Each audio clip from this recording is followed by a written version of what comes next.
Hi everyone, I hope you're doing well. Before I begin this video and you'd like to use OCD Recovery's coaching services, please reach out to Phil at ocdrecovery.com and he'll get back to you as soon as he can.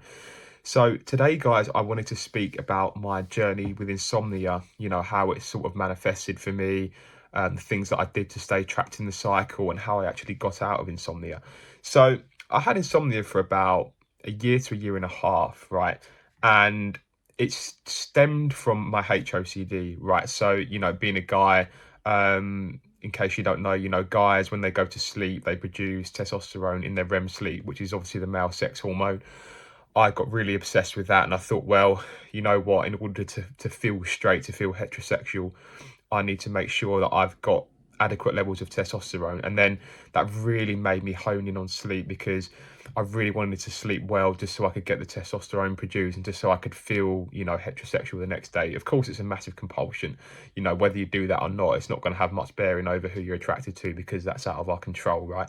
But it was something that I did, and it was a safety behavior that I learned, and I really wanted to try and achieve that right level. So you can imagine before I went to sleep, I was putting so much pressure on myself sleeping well. And yeah, there was an element of, feeling tired the next day, fear of losing control, but it was mainly that. So yeah, this is how I started getting trapped in the cycle. I think also as well, there's a fear of rejection element in there too. The bro culture thing that comes into it. I did a video on that the other day, and it's being this masculine man, this alpha bro who society accepts, who's attractive to women, and I think that comes into it too. So yeah, I had that going on, and yeah, I was very, very stuck with insomnia for like I said, about a year to a year and a half. Very limited sleep. You're talking 2 to 3 hours a night for an extended period of time.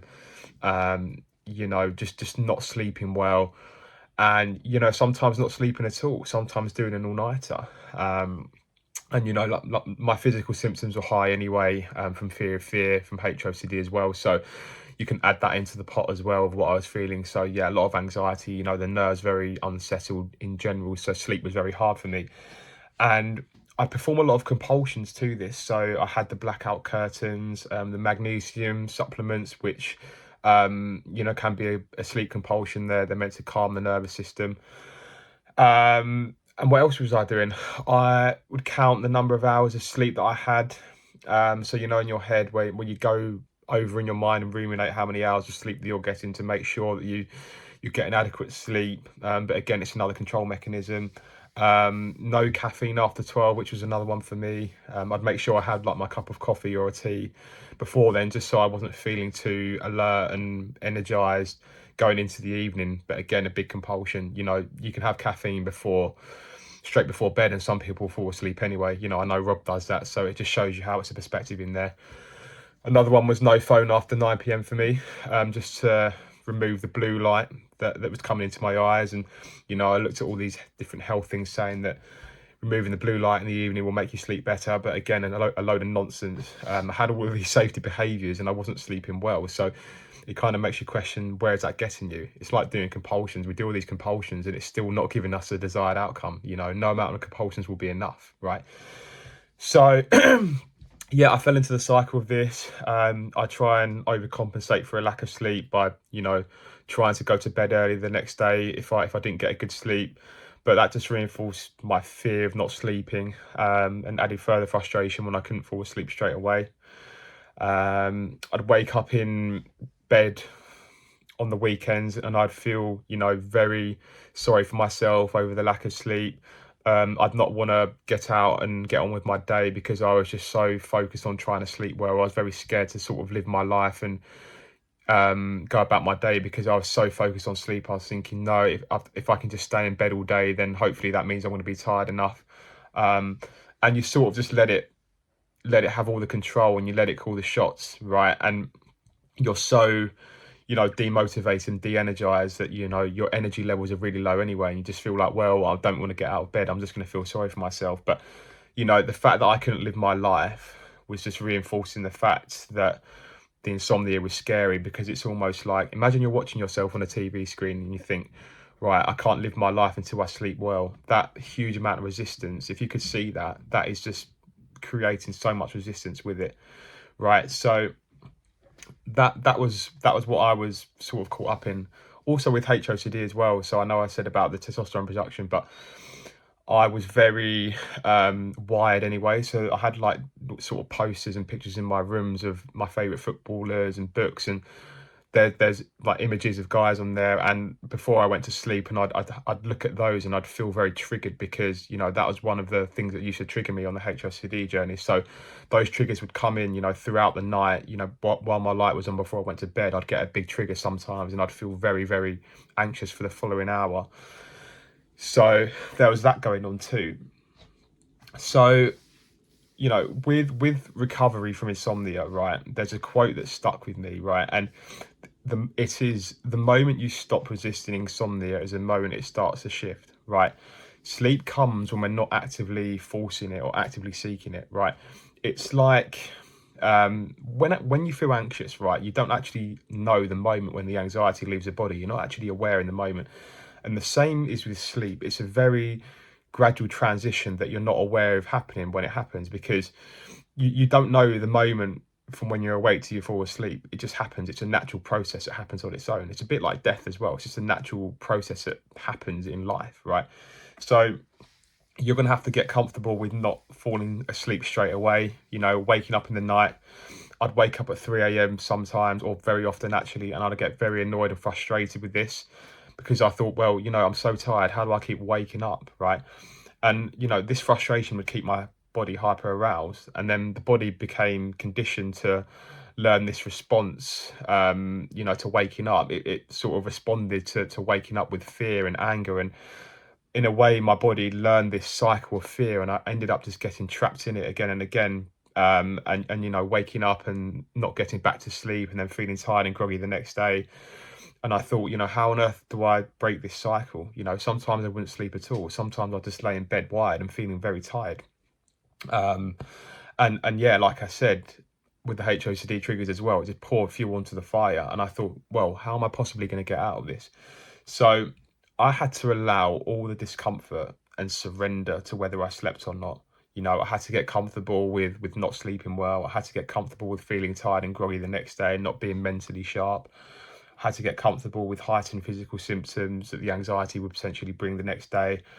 I had to get comfortable with those fear of losing control. Sometimes the intrusive thoughts would have that lot more intrusiveness, because that control element does tend to go out the window when you're tired. Get comfortable with all of that. And I had to keep living my life. This is, like I said before, living your life when you have insomnia is so key. And it's going to feel like that you just can't get on with your day and that you have to stay where you are.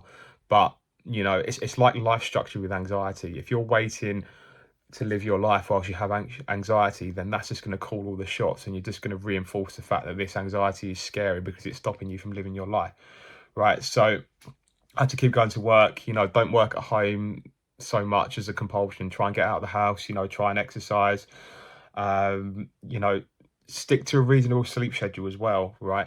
I'm not saying go to bed at 10:01 every night, but I'm saying just try to stick to some sort of reasonable schedule that you do otherwise if you didn't have insomnia, right? So for me, I'd go to bed between sort of 10 and 11.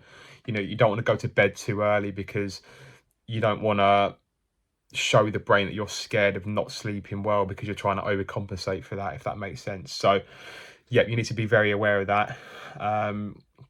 And it's going to be a marathon, not a sprint with this. Sometimes you might have a night when you sleep well, and then you might find that you're getting trapped in the cycle again because maybe your anxiety might be high, or in the recovery journey you might be having a bit of a setback, and then as it happens your insomnia suffers because of that, right? So stick to the reasonable sleep schedule. The behaviors have to be aligned, minimizing the compulsions. What a compulsion is or a compulsion isn't. If you're trying to alleviate discomfort or get more control, then that's sort of showing that is a compulsion. Another one as well, the irrational beliefs that we need to look at with insomnia, right? So it is awful if I don't sleep well, which is a really good one. So you break that down by saying, well, look, people in life have got by without sleeping well. You look at Margaret Thatcher, she used to get by on 3 to 4 hours sleep. Napoleon used to sleep on his horse. There's all these different perspectives that you can gain from not sleeping well. Also, sleep is a cousin of death. So when you're actually awake, you're actually having more of your life. You're losing less of your life to being dormant and inactive, which is essentially the same thing as being dead, right? That's another perspective there. And then another one is, I absolutely must sleep well, but unfortunately, there's not a universal law which states that you absolutely must sleep well. If that was the case, then everybody would be sleeping 9 to 10 hour nights and not wake up, right? But there's things such as sleep apnea. There's insomnia. Couples who have a young child might be waking up 2 to 3 times a night, like my brother is at the moment, because they've got a kid. So it's not a universal demand that we think it is. So we have to be a little bit more flexible. Like I said, any way we're trying to force sleep or make sleep better, that is very, very problematic. And it's a very bad road for insomnia sufferers to go down. It's all about letting go. It's all about being comfortable with not sleeping, truly just holding your hands up to not sleeping well, allowing it to do whatever it does. If you wake up, you wake up. That's absolutely fine. Getting on with your day as best as you can, removing the compulsions and the safety behaviors, trying to test yourself in terms of exposures. Maybe have a coffee after 5 p.m. if you're really scared of that. But it's mainly just perspectives that you need to work on for sleep. Aside from that, aside from the coffee exposure, there's not really any outward exposure, that you can do for that. It's just beliefs, day in, day out, preferring to sleep well, but if you don't, then it's decatastrophizing that, and it's not the end of the world. Bringing all that discomfort with you for the ride, and then bit by bit, you can slowly get to a place where it doesn't matter whether sleep comes or not. That is what you want. You want to get to a place where you're at peace with not sleeping well, where it doesn't matter so much if you don't sleep well. Okay. So yeah, thanks for this, guys. Comment down below with any comments, and I'll see you on the next video. Thank you.